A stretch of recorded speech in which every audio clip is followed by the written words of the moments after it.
another number of states and a number of municipalities to go execute on that work. So one good example of that is we have an excellent partnership with the U.S. Climate Alliance, for which we put together when it comes to buy clean and those low embodied carbon materials and really pushing that market.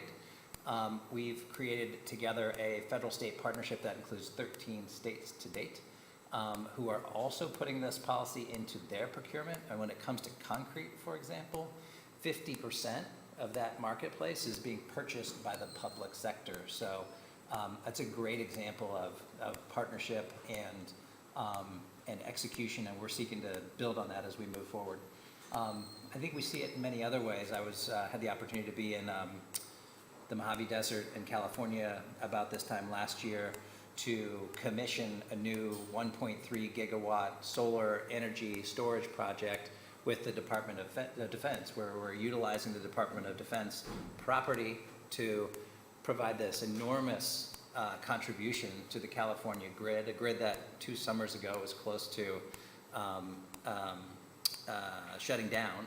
And the amount of impact that we have on that state and those communities, including tribal communities in this particular example, is a really profound way and a really concrete way that we're showing up and we're delivering and partnering with communities. That's great, thank you. So I just have one more question before we turn the table over to the panels. And your team was in Sharm el-Sheikh for COP27 last year, you're back this year. Can you say a little bit about what you look to do here, what brings you to the COPs to share the U.S. story? A lot. It was a very active COP27 last year, and this is day 2 for myself and our team as part of the U.S. delegation, and a lot has happened to date, and a lot will happen over the next couple of days while we're here. But in short, the highlights include the following. When President Biden came back in, rejoined the Paris Agreement, he also held a leaders summit in April of 2021. And when we took a look around at the work that we were doing in revitalizing federal operations and sustainability in federal operations, we saw an opportunity to bring together other similarly situated countries who were either doing the same thing or might want to focus on the same thing, put together ambitious federal sustainability plans. Because when you take a look at around the world, not surprisingly, when you sort of scratch the surface, you find that country after country, the national government is the largest employer, the largest real estate holder, the largest electricity buyer. Our collective abilities to move markets is really extraordinary. So President Biden also, during the Leaders Summit, kicked off a program that we call the Green and Government Initiative, which is basically a community of practice where countries can come together to do what we're doing, and we can learn from them as well along the way, whether it's fleets or energy or low embodied carbon materials. And then that started with about 30 countries, which is now grown to 50 plus countries, including Indonesia, that recently joined the Green and Government Initiative. And then last year, at COP27, we launched a group of like-minded countries that have made an actual commitment to decarbonizing operations like we have. And so that was approximately 20 countries last year. We're excited to be at the U.S. Pavilion on Friday to celebrate the now 30 countries that are a part of that. The countries that joined last year are coming back with plans that they put together over the past year and sharing those plans. So we were really following up on and executing President Biden's charge to also be an international catalyst as well. And then I'd also add quickly that we're active in many other ways while we're here. So on yesterday, we, the U.S. government, when it comes to our national operations, signed on to the Sustainable Energy for All UN Compact for 100% carbon-free electricity 24/7, which is a key part of our goal. And away, again, we can create more momentum for that work as a whole.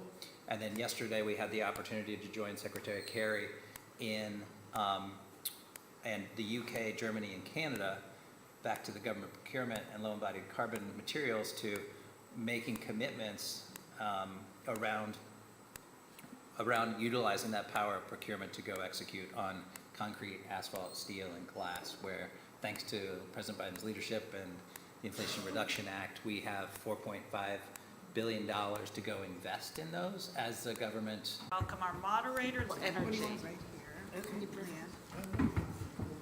These chairs don't have wheels on them. Yeah. It's always a question.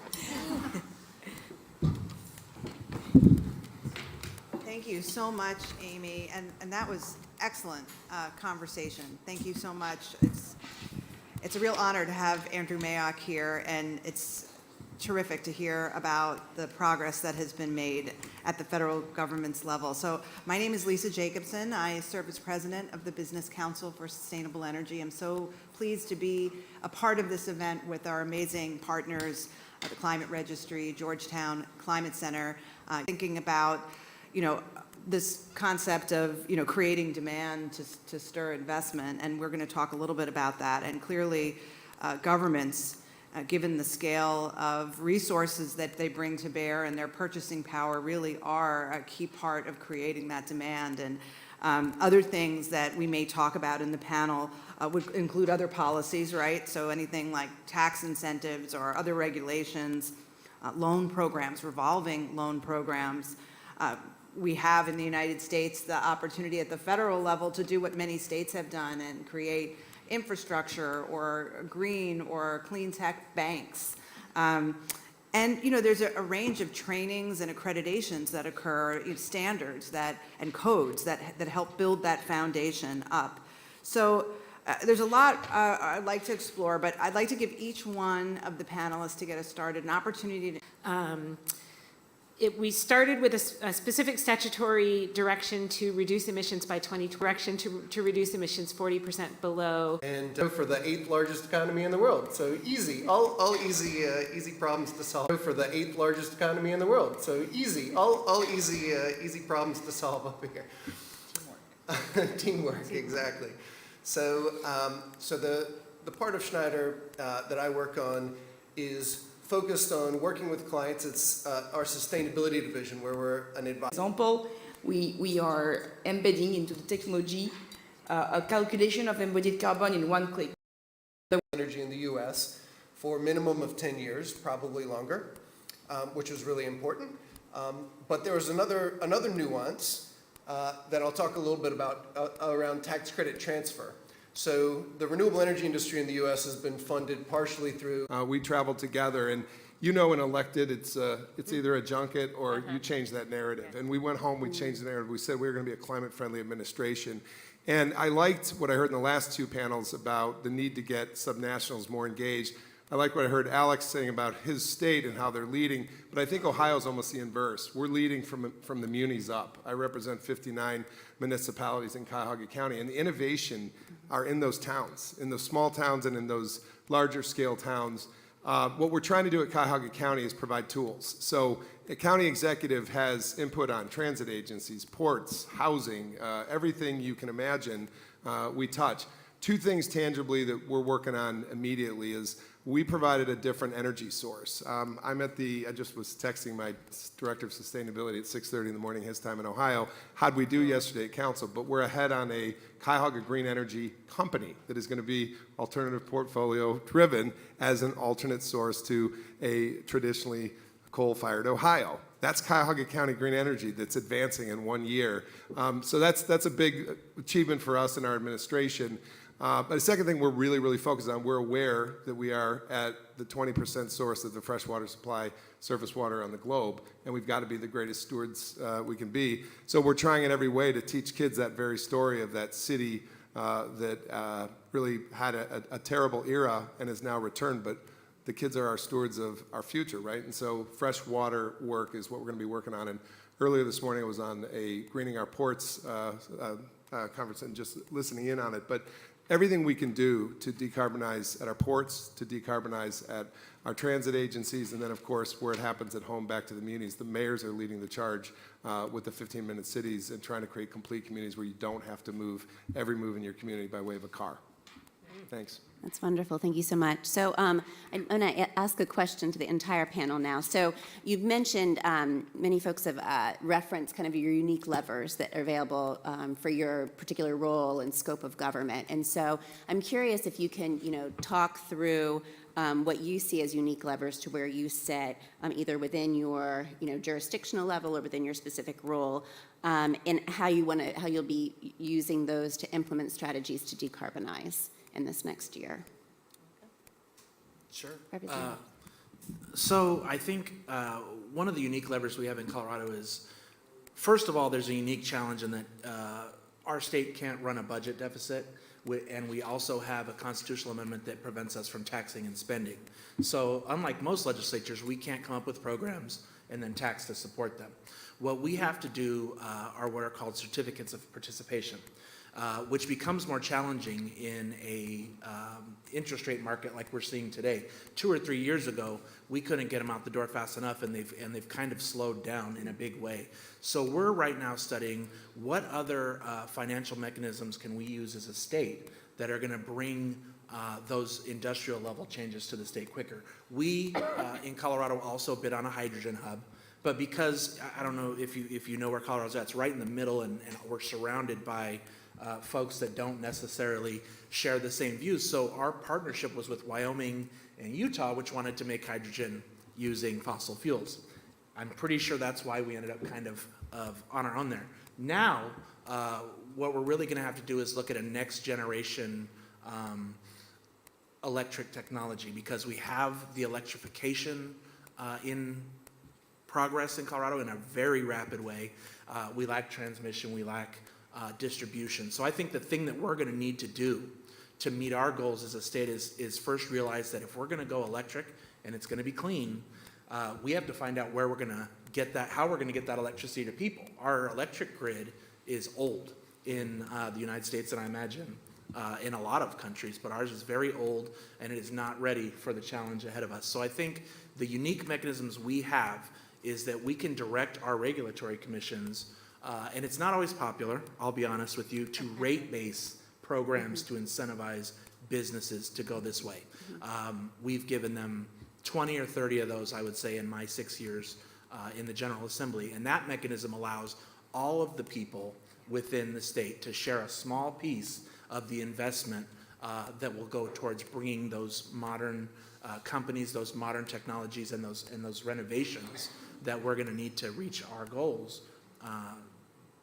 You're going to bring them to bear. So that is our mechanism. It's unique. I think the other thing is just having a friendly climate. Colorado has steadily shifted in this direction in a very quick way.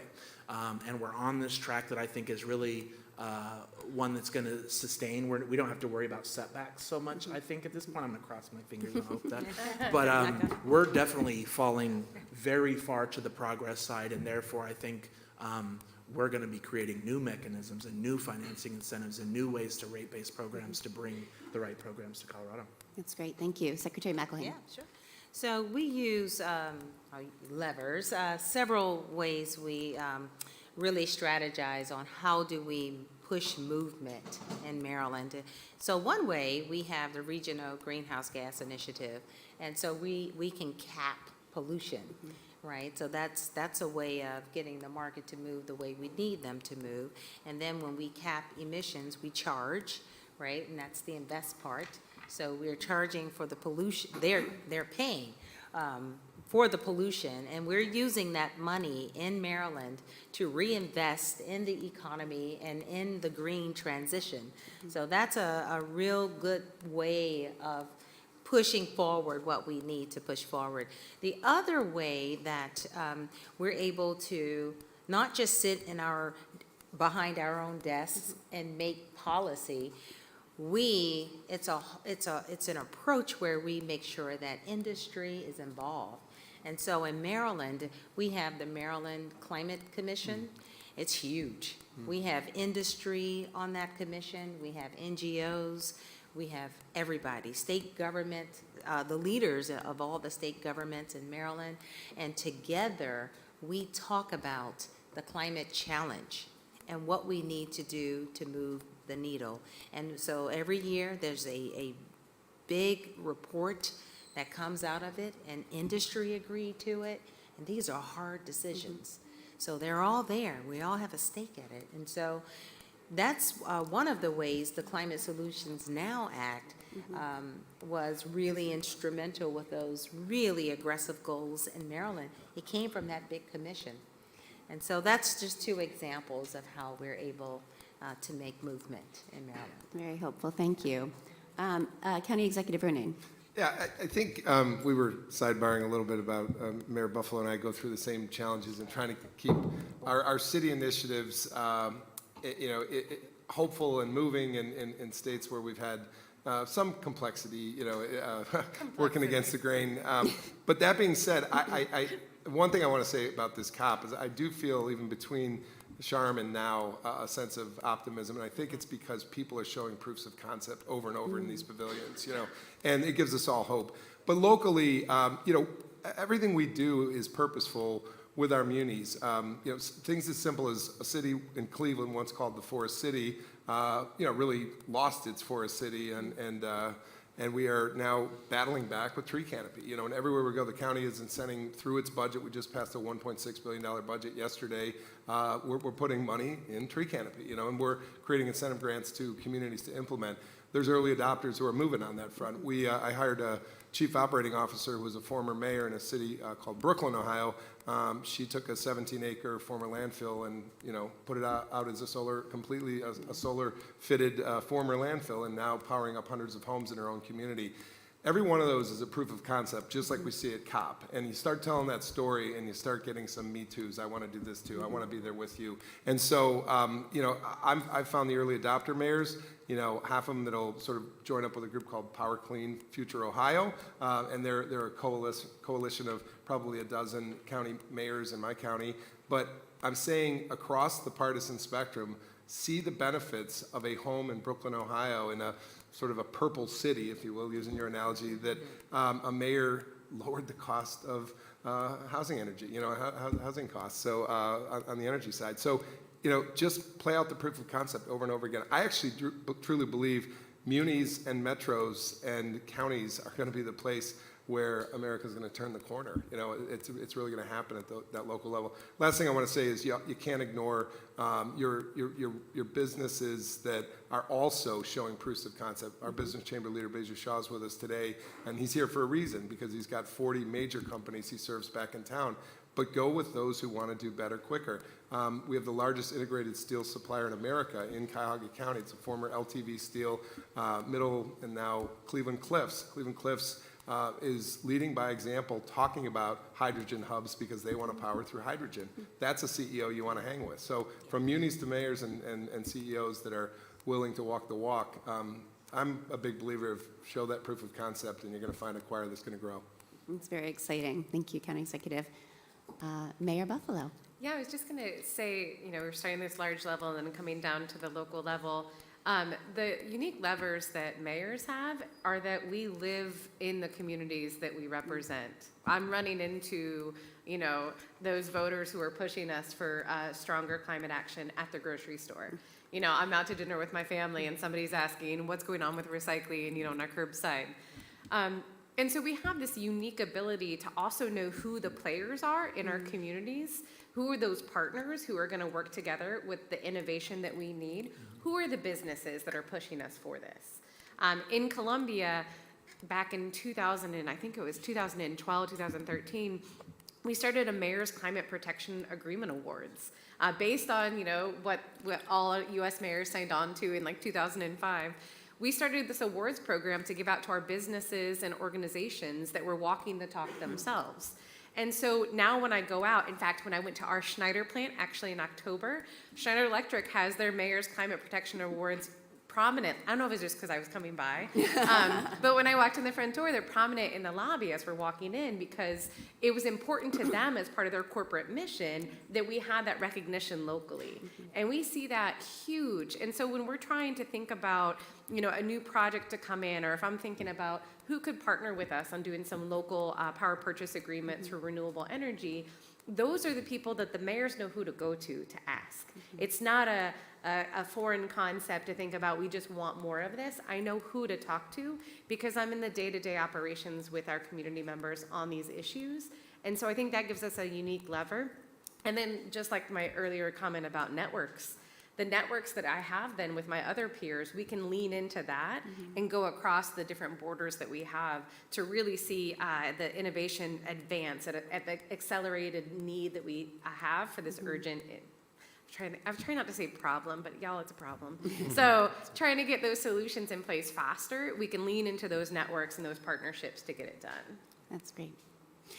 So I have 2 additional questions, hopefully we have time for. So one is, given these very aggressive, ambitious goals that you all have set before you, the gauntlets that you've thrown before yourselves to navigate, what's kind of keeping you up at night in terms of just really thorny issues towards decarbonization? So maybe we'll do kind of a rapid round. I'm lunging because one of the themes that's come out, just in the last couple of discussions, and I appreciated Andrew's take on what the federal government is doing. And at Cuyahoga County, you obviously you have to lead by example wherever you are, whether you're a company, a municipality, state, county. Of course, we retrofitted every county building with solar rooftop. We've done that. We need to do that. We've now ventured into neighborhoods and said, we're going to incentivize you to do the same on your homes. You got to lead by example. But what I'm jumping at is I really, really think we've got to sound the alarms on supply chain. I mean, we talk about it. We talk around it. We talk about it. Oh, gee, shucks. No, we've got to have a plan in the supply chain where government and business have to work together. I mean, again, out of Cleveland, we've got major companies that are doing things in the supply chain, from wind energy to maritime work and everything in between. But we cannot get, I've got 850 fleet vehicles at Cuyahoga County. I've ordered, but I'm on a year backlog on those Ford F-150s for our public works, those electric Ford F-150s. When are we going to get them? How can we work? I know you're on the products side of GBC, but we need it now. We need it yesterday. And whatever we can do to lean in. I'm not blaming anyone. I'm just saying we've got to have an army of people who are saying, we are in battle, and the battle's with ourselves. And if we can't source our future, our planet has a problem. And I think the Delta supply chain, I want to move. Yeah. It's, we were talking earlier, one of the panelists was talking earlier that who would ever thought we'd have such a supply issue because we have such a demand now, which is it's a good place to be, but that's make we got a problem. Exactly. Yeah. Yes, Secretary. Okay, so, well, first, I just wanted to say to you, I'm smiling because I worked for Congressman Louis Stokes on Capitol Hill for years, so you just made me remember him. The very best. So what keeps me up at night is thinking about this transition from fossil fuels, right? We have to do it. We have all of these goals that we have. But in Maryland, we have 3 power plants who are raising their hands saying, hey, we see this train moving. And they're saying, we're going to close in 2024. Another one, we're closing in 2025. And I'm thinking, uh-oh.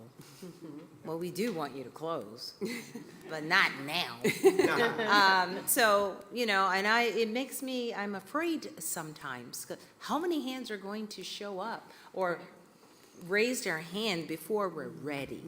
And so I am constantly thinking about, we have to have a transition plan so that we have enough electricity, clean electricity, but we need to do it in a thoughtful way, a strategy where we're not just all sitting at a table saying we're going to do this, we're going to transition, we're doing it now, yeah, that sounds good, but we have to be ready for the transition, and it just keeps me up at night because I want to make sure that we have enough electricity going forward as people are, moving That's off the grid. thing about state and local government is you really are where the rubber meets the road, right? So if people can't get their power, they'll come up to you when you're having dinner with your family or That's right.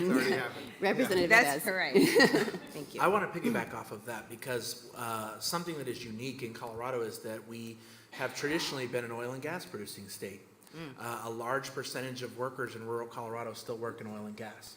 So what keeps me up at night is seeing that we have this plan to decarbonize, but we don't have a plan for those folks. We don't yet have all of the pieces in place to figure out how everybody's going to benefit from this transition. A lot of the big firms, a lot of the big companies, a lot of the big financiers are located in the cities. But a lot of the oil producing folks, roughnecks, what we call them, they're out there every day thinking that this is a threat to their livelihood. And so if we're going to succeed, it has to be because everybody's on the same page. And in order to get everybody on the same page, our plans must include how we're going to bring those folks that are going to lose their job in the fossil fuel industry as we transition away from it. And if we can't do that, it's always going to be a fight. But if we can figure that out, we're going to get everybody on the same page and we're going to move quickly. Yeah, excellent points. Mayor Buffalo. Yeah, so I would just say, so two things keep me up at night. One, I'm a mother. And so when we talk about these existential problems, they're not, first off. And second, I'm thinking about the future that my children are inheriting. And so I really like them, and I would like for them to inherit in a world that is just as great as the one I think I received. I received this really good piece of advice, it was like a couple months ago, and somebody said, I'm doing the work now so that I pass on a lighter baton than the one I was given. And I think about what keeps me up at night is that I want to make this just the way, it's the standard practice. We're doing the work because it's the best way to do the work and we're just getting it done, and it's just the way we do business. And it's not that right now. It's not that right now, and I'm not sure that most of our municipal governments, state governments, county governments have the capacity within them to change, because either they're not exposed to the opportunities, like what's happening in the private industry, because they're not seeing it, right? It's not part of their conferences or whatever it is that they're doing in the day-to-day. And I'm worried that they're thinking, just like you said, that we're taking away jobs. And mayors, we often talk about, we hate false dichotomies. It's not an either or, it's a yes and, right? We can design this better future for our communities, and we can still prosper and support the communities and the members we have within our organization. So what keeps me up is like, do I have the power to inspire people to do this, to put this into place and ask the right questions? Or are we like gonna completely fail on this and my children are gonna be living in bunkers? I've been watching a lot of really bad sci-fi lately, so I apologize. Space is involved, and so I kind of went down that road. But I just wanna say that is what keeps me up, but at the same time, like what you said, I felt a lot of optimism here. I've been here for now a week or almost a week, and I felt a lot of optimism in all the panels I've been on, and that gives me that hope that I can go back and talk to my city staff and my community members about we're gonna be okay, we're gonna do this. We just have to have that belief and that support for one another. Well, thank you. I think that's a great note for us to end on. So I want to thank our panelists so much for sharing your insights.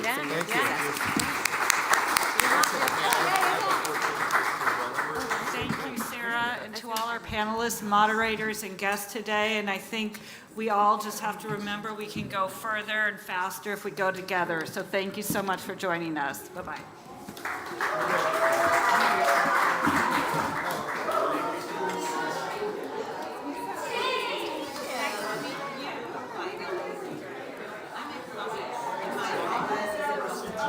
Okay, buddy, let's see. Okay, sounds good. I made the end over there too. All right. Yeah, exactly. Yeah. Congressman, he was the, listen, his brother Carl understood it.